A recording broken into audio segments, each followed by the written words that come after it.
중생들이 살아가는 모든 모습이 다 자기가 지은 업의 모습이라고 합니다. 그래서 제가 늘 신도분들한테 귀가 따갑도록 드리는 말씀이지만, 좋은 일도 나쁜 일도 다 누가 지은 업이다? 다 내가 지은 업이다. 좋은 인연도 나쁜 인연도 누가 지은 업의 인연이다? 내가 지은 업의 인연. 행복도 불행도 누가 지은 업이다? 다 내가 지은 업이래요. 그래서 불교 수행을 제대로 한 사람들은 남을 원망하는 마음이 점점 사라진대요. 여러분들이 절에 열심히 다녔는데도 남 탓, 조상 탓, 남의 탓을 많이 하시는 분들이 있다면 아직 공부가 부족한 분들이에요. 불교 공부가 깊어질수록 남 탓하는 마음이 사라진대요. 왜냐? 이런 일을 겪은 것도 누가 지은? 내가 지은 업보구나. 저런 인간 만난 것도 누가 지은 인연이구나? 내가 지은 인연이구나. 이제 자기를 바라보게 돼요. 어느 노보살님이 계셨어요. 그 노보살님이 저를 만났는데 손을 꼭 붙들고 감사합니다, 감사합니다 하시는 거예요. 왜 그러세요, 보살님? 했더니 평생 남편 때문에, 가족들 때문에 항상 마음을 다치고 소가리를 많이 해서 가슴에 화병이 났었는데, 부처님 법문을 듣고 제 법문을 듣고 인과업보, 아, 내가 지은 업은 내가 받는구나, 이걸 딱 알게 되는 순간 그동안 내가 왜 저런 인간을 만났나, 내가 왜 이런 일을 겪어야 되나, 왜 저 인간들이 다 나만 갖고 들들 볶을까, 화가 나서 잠을 못 잤는데, 관세음보살, 저런 인간 만난 것도 누구 업입니다? 내 업입니다. 이런 일을 만난 것도 누구 업입니다? 내 업입니다. 지금 제가 빚을 갖고 있는 겁니다 생각한 뒤로부터 밤에 잠이 오더래요. 다리 뻗고 잠이 오더래요. 감사합니다, 감사합니다, 그렇게 인사하시던 그런 노보살님이 계셨습니다. 우리가 인생을 살다 보면 행복할 수만은 없어요. 다들 느끼시죠? 우리가 인생을 살아가면서 꼭 명심해야 되는 게, 우리 중생들이 살아가는 세계를 사바세계라고 해요. 무슨 세계? 사바세계. 여기 이렇게 대답을 잘하냐? 네, 깜짝 놀랐네. 참아야만 살 수 있는 세계라는 뜻이에요. 뭐 해야만 살 수 있는 세계? 참아야만 살 수 있는 세계. 인생이 술술 풀리지가 않는다는 거예요. 그렇기 때문에 부처님께서도 이 우리 중생들이 살고 있는 세계는 전생의 업보에 의해서 내 업을 닦기 위해서 태어난 세계이기 때문에 참아야만 살 수 있는 세계다라고 말씀을 하셨습니다. 그래서 인생이 술술 풀리지가 않아요. 스님, 제가 열심히 산다고 사는데도 왜 이렇게 사는 게 힘들까요? 스님, 제가 이렇게 절에 열심히 다니는데도 왜 이렇게 자꾸 답답한 일이 생길까요? 꼭 명심해야 됩니다. 결국 누가 지은 업이다? 내가 지은 업이고, 누가 풀어야 된다? 내가 풀어야 된다. 그러면 어떻게 풀어야 되느냐? 그 첫걸음이 바로 기도라는 거예요. 시작 없는 과거 전생에서부터 알고 지었건 모르고 지었건 탐욕과 성냄과 어리석음에 물들어 몸과 말과 생각으로 지은 모든 저의 업보를 참회합니다. 부처님께 간절히 기도를 해야 돼요. 제가 서울과 지방을 나누는 건 아니고요. 이거는 꼭 여러분들한테 드리고 싶은 얘기라서 그래요. 제가 서울 지방 곳곳에 법문을 다니잖아요. 지방에 계신 분들이, 특히 이렇게 지방에 계신 분들이 불심은 있는데, 상대적으로 신도님들하고 대화해보면 상대적으로 좀 서울 쪽에 있는 신도들보다는 매일매일 기도를 좀 열심히 안 하는 경향이 있어요. 인정하십니까? 예, 제가 자신 있게 얘기하는 거예요. 다는 아니지만 통계적으로. 그러니까 절은 열심히 다녀요. 초하루 때, 보름 때, 부처님 오신 날에, 백중 때.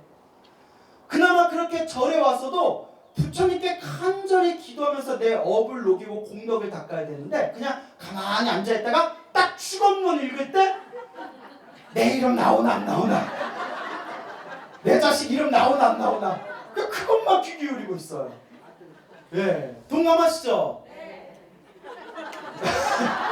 아, 그렇게 해맑 때 예 하니까 내가 당황스럽다. 네, 그래요. 너무 해맑다. 네 하고 할 게 아니라 내 업은 누가 닦아야 돼요? 내가 닦아야 돼요. 여러분들 행복해지고 싶어서 절에 오시죠? 절에 오는 것만으로는 행복해질 수가 없어요. 물론 절에 와서 부처님께 절 한번 한 것만으로도 공덕은 쌓인대요. 공덕은 쌓이지만 명심해 보세요. 우리가 시작 없는 옛적부터 지금까지 살아오면서 우리가 지은 그 수많은 업보를 내가 머릿속에 상상해 봤을 때 그 업보의 양이 많겠어요? 적겠어요? 얼마나 많은 업을 저질렀겠어요? 얼마나 많은 업보를 저질렀겠어요?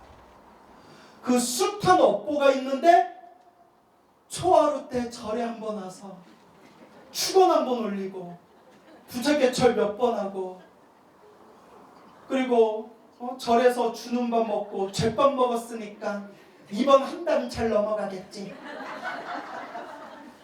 이런 마음으로 절에 백날 다녀도 내 업을 다 녹이기가 힘들다는 거예요. 어떻게 해야 되냐? 매일매일 자신만의 숙제를 가지고 매일매일 간절하게 기도해야 돼요. 어떻게 기도해야 된다? 간절하게 기도해야 돼요. 제가 제일 싫어하는 질문이 있어요. 요새는 이제 이런 질문 많이 안 하시더라고요. 제가 방송에서 제발 이런 질문 좀 하지 말라 했더니 잘 안 하는데, 자, 첫 번째 질문이 뭐냐면 무슨 기도가 효과가 제일 좋아요?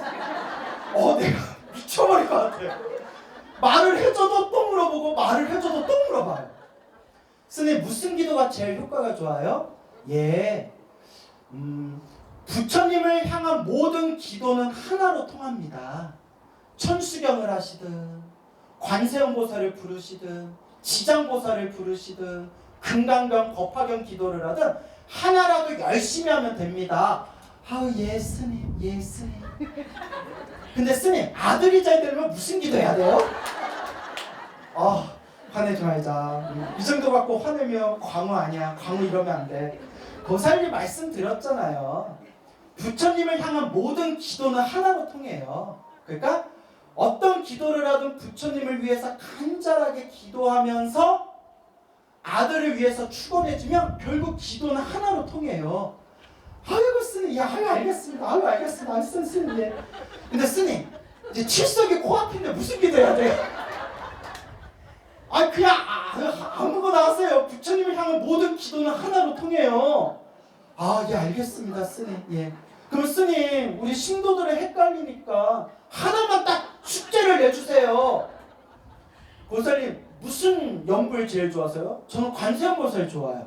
그러면 매일매일 관세음보살 연불하고 무슨 기도 해야 될지 모르면 법화경 사경을 많이 하세요.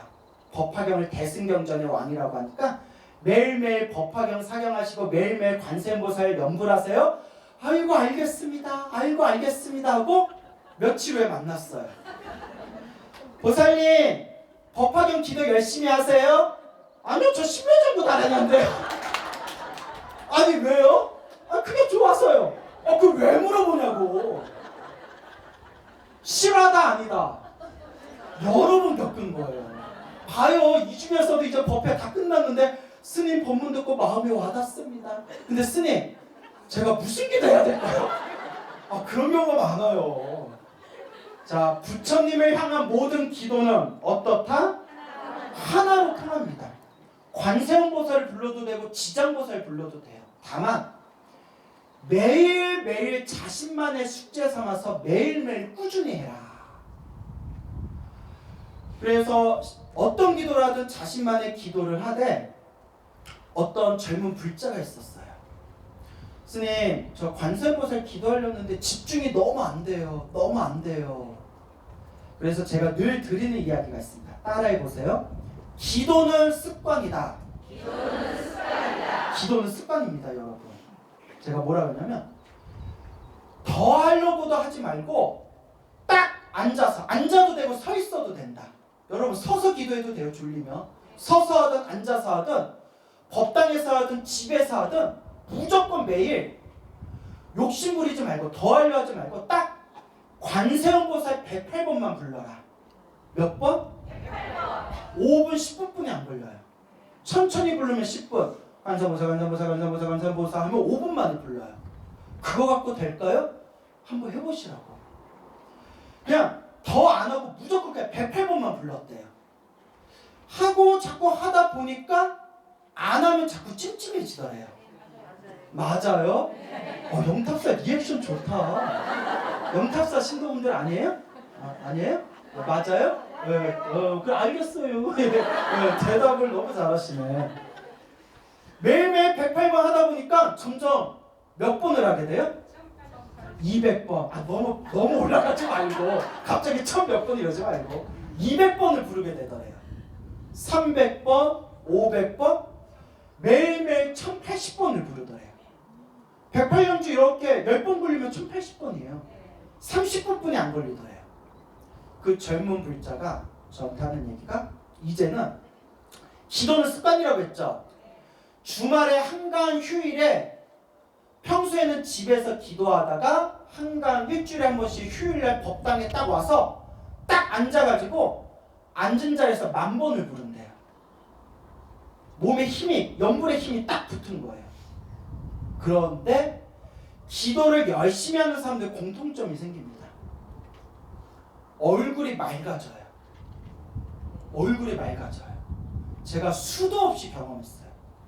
기도를 열심히 하는 사람들은 얼굴이 맑아져요. 그게 뭐냐? 관상이 변하는 거예요. 뭐가 변한다? 관상. 어디 여러분들 관상 한번 보자. 그래요, 거기까지. 네, 마스크 써서 안 보이네요. 그렇게 기도가 습관이 돼야 됩니다. 그래서 제가 늘 들으는 얘기가 힘들고 괴롭고 답답할 때 우리가 의지할 수 있는 최고의 의지처가 무엇이다? 기도예요. 여러분, 스님, 제가 살아가는 게 너무 힘들고 답답합니다. 제가 늘 드리는 얘기가 뭐해라? 기도해라. 기도하고 복 까먹지 말아라. 못 까먹지 말아라. 우리 절에 다니는 불자님들, 특히 다 그런 건 아니지만 우리 특히 노보살님들 이러면 또 기분 나쁘다 하지 마시고, 절에서는 막 부처님 향해서 눈물을 흘려요. 부처님, 우리 가족들 잘 되게 해주세요. 부처님, 감사합니다. 부처님, 감사합니다. 해놓고 집에 가면 2년, 전년, 요년. 그 언제 절에서 눈물 흘리면서 부처님께 절했는지 싹 다 잊어버리고 그 집에 가면 막 또 이제 자기 화내고 싶은 대로 화내고 짜증내고 싶은 대로 짜증내고. 그래요, 안 그래요? 또 그래요 하시네요. 네? 안 그러는 분들도 있지만 이게 제가 우스개로 한 얘기고, 기도빨을 받고 싶으면 복을 까먹지 말라는 거예요. 입으로 남에게 상처 주는 말, 남 힘들게 하는 말 툭툭 던지면서 부처님께 기도하고 복 받기를 바라면 돼요, 안 돼요? 관세음보살이 뭐라고 하시냐면, 내가 복을 주고 싶어도 네가 자꾸 복을 까먹는구나 라고 말씀하시는 거예요. 저한테 연락이 왔어요. 관세음보살님, 네? 복 까먹어서 못 주겠다고. 네, 수리수리 마수리 수수리사바 정구업진원 한번 하고. 그래서 항상 간절하게 기도를 해야 됩니다. 어느 불자님이 있었어요. 젊은 여성 불자님이었는데 있는 돈 없는 돈 싹 다 긁어가지고 카페를 하나 열었어요. 카페를 열어서 손님들이 좀 모일 때쯤 뭐가 터졌을까요? 코로나가 터졌어요. 손님이 뚝 끊기는데 밤에 잠이 안 오더래요. 마음이 불안한 거예요. 얼마나 힘들겠어요. 보살님, 힘들고 괴롭고 답답할 때 의지할 수 있는 최고의 의지처가 있습니다. 바로 누구입니다? 부처님입니다. 그래서 또 눈치 없이 광우스님 이러면 또 네? 큰일 나는 거예요. 부처님입니다. 간절하게 기도하십시오. 스님 무슨 기도할까요? 내가 제일 싫어하는 질문. 근데 이제 얼마나 마음이 다급하겠어요. 재산, 돈, 경제, 장사고 관계된 거니까.